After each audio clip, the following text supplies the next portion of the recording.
नमस्कार दोस्तों, स्वागत है आपका मिशन अल्टीमेट नॉलेज पर। दोस्तों, आरएसएस यानी कि राष्ट्रीय स्वयंसेवक भारत की एक ऐसी संस्था है जिससे भारत का शांति प्रिय समुदाय और साथ ही साथ वो लोग जिन्हें हिंदुओं से बहुत ज़्यादा नफरत है, बहुत ज़्यादा चिढ़ते हैं, क्योंकि आरएसएस का सबसे मुख्य काम है हिंदुओं के अंदर एकता लानी और भारत में हिंदुओं के हितों को पूरी तरह से सुरक्षित रखना। लेकिन आरएसएस शांति दूतों के साथ साथ विपक्षी पार्टियों की आंखों में हमेशा से चुभता आया है। इसी कारण से भारत के अंदर बहुत सी ऐसी राजनीतिक पार्टियां हैं जो कि आरएसएस को सांप्रदायिक कह करके पुकारती हैं, लेकिन यही राजनीतिक पार्टियां उस वक्त चुप हो जाती हैं जब ये मुस्लिम तुष्टीकरण के नाम पर राजनीति करती हैं, जब ये पीएफआई के बारे में कुछ भी नहीं कहती, जब ये हाफिज सईद को साहब कहते हैं, जब ये बिन लादेन को साहब कहते हैं। दोस्तों, इस देश का सबसे बड़ा दुर्भाग्य है कि इस देश के अंदर अगर मुसलमानों के लिए आवाज उठाई जाए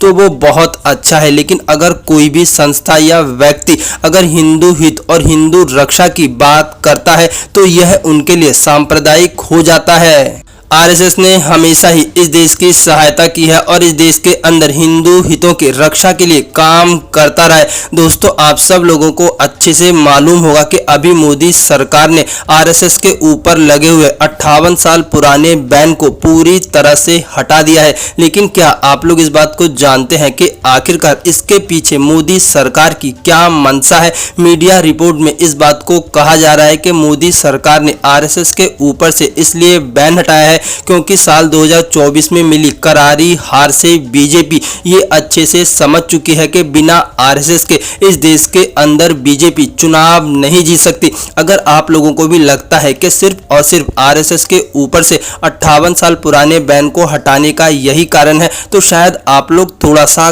गलत सोच रहे हैं। दोस्तों, आप सब लोग इस बात को बहुत अच्छे जानते हैं कि भारत में सरकारी संस्थाओं के अंदर एक ऐसी सोच बैठी हुई है जो कि पूरी तरह से वामपंथी या यूं कहें कि हिंदू विरोधी है। इन्होंने हमेशा ही हिंदू विरोध और साथ ही साथ देश के अंदर कट्टरपंथियों को मजबूत करने का काम किया है। दोस्तों, आरएसएस के ऊपर से बैन हटाने का सबसे मुख्य कारण ये है कि अब आरएसएस सीधे सरकारी कर्मचारियों से संवाद कर सकेगा और साथ ही साथ इस देश के अंदर सरकारी तंत्र में जो वामपंथ और हिंदू विचारधारा भरी हुई है उसे पूरी तरह से तहस नहस और बर्बाद करेगा। दोस्तों, किसी भी देश का सरकारी तंत्र उस देश के लिए बहुत ज्यादा आवश्यक होता है। अगर देश के सरकारी तंत्र के अंदर राष्ट्र भावना और हिंदू हित की भावना एक बार जागृत हो जाएगी तो विश्वास मान के देखिए, इस देश को तरक्की करने में और साथ ही साथ इस देश के अंदर हिंदू हितों की रक्षा करने में ज्यादा समय नहीं लगेगा।